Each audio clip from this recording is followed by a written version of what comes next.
A little girl followed her mother to an animal shelter to pick out a puppy, but instead she witnessed a moment when a sick pit bull was about to be euthanized. The girl approached the dog and did something shocking. "Stop, please don't do it." The sharp, panicked cry of a small girl echoed through the quiet corridor of the shelter. The cry was so unexpected that the shelter worker fumbled with the leash she was holding. The door to the metal cage was already half open. Inside, a sickly pit bull lay curled up in the corner, trembling as though he knew what was coming next. Miss Jenkins, the shelter worker, turned around startled. Behind her stood a small blonde girl with wide, pleading eyes and a voice full of urgency. How had she even found this room? Visitors rarely entered this section of the shelter. The girl had burst through the door just as Jenkins was about to lead the pit bull to his final destination. "Sweetheart, this isn't a good time," said Miss Jenkins, trying to regain her composure. But the girl was undeterred.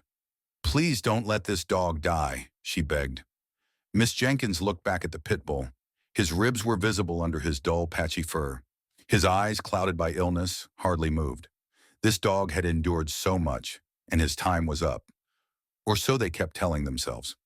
Miss Jenkins swallowed hard, reminding herself that euthanasia was an act of mercy, a kindness to spare Rex from further suffering. But as she looked at the little girl standing there, she couldn't suppress a gnawing doubt. The leash was still in her hand. The cage door was still open. Rex hadn't moved, resigned to the fate that awaited him. A woman appeared behind the girl, breathing heavily as though she had been running. She was unsure of what was happening but sensed the seriousness of the moment. Claire, the mother, reached out to her daughter and gently placed a hand on her shoulder. But the girl remained rooted to the spot, her gaze fixed on the pit bull. "Mom," the girl whispered, her voice trembling. "Mom, look at him." Claire's eyes followed her daughter's and rested on the frail body of the pit bull. His breathing was shallow and his eyes were dim. She bit her lip, torn between the logic of the situation and the emotions welling up in her chest. "Emma, we should let them do their job," Claire said quietly, though her words didn't sound convincing. Emma shook her head slowly. "No, not yet." Miss Jenkins took a deep breath and glanced at the veterinary assistant nearby, who was waiting for her go-ahead. Time seemed to stretch, and the room felt heavy with the weight of the decision hanging in the air. "Please," Emma whispered again, her voice barely audible, but filled with a strange urgency that neither Miss Jenkins nor her mother could fully understand. Claire sighed, knowing there was no easy way out of this situation. She knelt beside her daughter and looked at her with gentle eyes. "Sweetheart, this dog is very sick. He's suffering. Sometimes we have to make hard decisions to help them." But Emma didn't respond. Her eyes remained fixed on Rex. With a sudden movement, she stepped closer to the cage. Miss Jenkins instinctively tightened her grip on the leash, but Emma didn't stop. She reached through the bars, her small hand trembling as she extended it toward Rex. The pit bull blinked slowly, tilting his head slightly as he sniffed the air. His gaze finally focused on the girl's outstretched fingers. Claire held her breath, her heart pounding in her chest. Miss Jenkins watched silently, her hands frozen, unable to pull the dog away. No one moved. No one spoke. Time seemed to stand still. When Emma's fingers touched Rex's nose, the dog didn't flinch or growl. He simply looked at the girl with tired, sad eyes. Emma knelt down so that she was at eye level with the cage, her face just inches from the bars. "Rex, it's okay," she whispered soothingly. "It's okay." As she looked at the trembling dog, her thoughts wandered back to the beginning of this significant day. Earlier that morning, Emma had woken up with a strange feeling in her chest, an unexplainable mix of excitement and anxiety. Today was the day they were going to the animal shelter. Emma had waited for what felt like forever. For months, she had been asking her mother for a dog, ever since she had watched her neighbor's golden retriever playing in their yard one afternoon. Emma had seen the dog chase after a ball with its tongue hanging out, tail wagging, and every movement radiating pure joy. She wished for that same kind of joy in her life, but her mother, Claire, had always been cautious. Raising a dog was a big responsibility, and Claire wasn't sure if Emma was ready for it. She didn't want to bring a dog home only to find out weeks later that Emma had lost interest. After weeks of pleading and promises, Claire finally agreed to visit the local shelter. "All right, we'll look around." Claire had said, making it clear. But I'm not making any promises. We're not bringing a dog home just because it looks cute. We need to be sure. Emma eagerly nodded, understanding that her mother wanted to be responsible. But her heart was already set. She was determined to find the perfect dog, one who needed her as much as she needed him. At the shelter, Emma practically leapt out of the car, her excitement palpable. The shelter was bustling with activity. There were rows of cages filled with dogs of all shapes and sizes. Some barked loudly, others lay quietly in the corners. Emma walked along the rows, peering into each cage, hoping to find the perfect dog. Some of the puppies were friendly and outgoing, while others were shy and hid behind their cage walls, fearful of the passing strangers. Just as Emma was about to give up hope, she noticed a cage at the far end of the room. Inside lay a pit bull, motionless on the ground.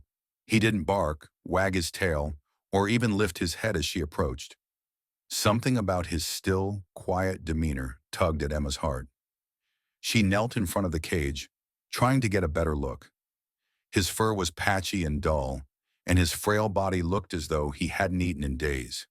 His eyes were half closed, and his breathing was shallow. "Mama," Emma whispered, her voice filled with concern. "Look at him. He looks so sad." Claire came over and knelt beside her daughter. Her heart ached at the sight of the pit bull. He was in worse shape than any of the other dogs they had seen. Claire didn't want to admit it, but she knew this dog might not have much time left. "Sweetheart, he's very sick," Claire said gently. "I don't know if we can help him." But Emma shook her head, her eyes never leaving the pit bull. "He just needs someone to love him." Claire hesitated, torn between wanting to protect her daughter from heartbreak and hoping that maybe, just maybe, they could make a difference in this dog's life. That's when Miss Jenkins had approached them, her expression serious. "I'm sorry, but this dog is scheduled to be euthanized today," she explained. "He's been here a long time, and we've tried everything we could, but he hasn't gotten better." Those words hit Emma like a punch to the stomach. She knew what that meant. The dog would be given an injection that would make him close his eyes forever. The word euthanasia echoed coldly and definitively in her mind. She couldn't let it happen. Back in the shelter room, Emma's heart raced as she stretched her fingers through the bars and touched Rex's fur. The pit bull blinked again, his eyes clearing slightly as he looked at Emma with something that resembled curiosity. Miss Jenkins and Claire watched in silence as Emma quietly spoke to the dog. Her voice was soft but filled with warmth and friendship. Rex leaned forward slightly, pressing his nose against her hand. The room remained still, the tension heavy in the air. Miss Jenkins felt her grip on the leash loosen as she exhaled. Only then did she realize she had been holding her breath. Emma, without saying a word, reached into her pocket and pulled out a small, crumpled piece of paper. Carefully, she unfolded it, her hands trembling as she smoothed it out on the floor. Miss Jenkins, Claire, and the veterinary assistant all stared at the paper, unsure of what they were seeing. It was a simple drawing, a child's sketch of a dog with a heart above its head. Next to the drawing, in wobbly handwriting, were the words, "I will be your friend." At that moment, everything became clear. The shocking part wasn't just Emma's plea to save Rex. It was the fact that she had come prepared. She had believed so strongly that this dog, this sick, broken dog, was meant to be hers that she had written him a promise before even meeting him.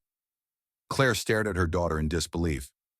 "Emma, sweetheart, we can't just—" "Yes, we can," Emma interrupted, her voice steady. "He needs us, Mom. He needs me." Miss Jenkins stood behind her desk, watching the scene unfold. Her heart softened. "I have to be honest with you," she said. "Rex is very sick. He's been here a long time and requires a lot of care. We were planning to put him down today because we didn't think anyone would take him." Tears filled Emma's eyes, but she didn't waver. "That's why we have to help him," she said with determination. "We can make him better, right, Mom?" Claire looked from her daughter to Rex. Something inside her shifted as she noticed the way Rex looked at Emma, the way his eyes seemed to plead for a second chance. Claire took a deep breath and finally nodded. "Okay, we'll take him." Miss Jenkins couldn't hide her surprise. "You will?" "Yes," Claire said firmly. "We'll take him home and do whatever it takes to help him get better." With the decision made, the shelter staff quickly began preparing Rex for his new home. Miss Jenkins explained the special care he would need: medication, a proper diet, and regular checkups. Claire listened carefully, mentally bracing herself for the challenges ahead. Emma, however, was unwavering. She stayed by Rex's side as the paperwork was completed, whispering to him softly. "It's going to be okay now," she told him. "You're coming home with us." When they finally brought Rex to the car, he was hesitant and unsteady on his feet. Emma gently helped him into the back seat, sitting beside him the entire ride home. She couldn't stop smiling, even when Rex laid his head down on her lap, exhausted from the excitement of the day. Over the next few weeks, life with Rex was anything but easy. He struggled to eat, and his energy was low. At times, Claire wondered if they had made the right decision. She worried about the cost of his medical care and whether they could truly give him the life he deserved. But Emma was relentless. She woke up early every morning to feed Rex and give him his medication. She sat with him in the yard, reading books out loud while he rested in the grass. Slowly but surely, Rex began to improve. His coat grew shinier, his eyes brighter, and his tail started to wag. Just a little at first, but enough to melt Claire's heart. One day, as they were walking in the park, Rex spotted a squirrel and tried to chase it. He didn't get far before Emma tugged on his leash, laughing. It was the first time she had seen him act like a normal dog, and the sight filled her with joy. Claire watched from a distance, marveling at the transformation. Rex wasn't just a dog anymore. He was family. And as much as she had worried about the decision to bring him home, she couldn't imagine their lives without him. The bond between Emma and Rex grew stronger every day. He followed her everywhere, his trust in her unshakable. It was as if he knew she had saved his life, and he was determined to repay her with unconditional love. One evening, as Emma sat on the couch with Rex's head resting on her lap, she looked up at her mom. "Thank you for letting me bring him home," she said softly. Claire smiled, her eyes glistening with tears. "I should be thanking you," she replied. "You taught me that sometimes love is all it takes to make a difference." The story of Emma and Rex quickly became the talk of the neighborhood. People admired Emma's dedication and the miraculous recovery of the dog no one believed would make it. Rex became a symbol of hope, showing that even the most broken souls could heal with enough care and compassion. And from that day forward, Emma's promise to Rex held true. She would always be his friend. And in return, Rex gave her a kind of joy and love she had never known before, a bond that would last a lifetime. Don't forget to like this video and subscribe to our channel for more stories like this. Thanks to our valued viewers, we continue to improve every day. Please subscribe and give this video a thumbs up.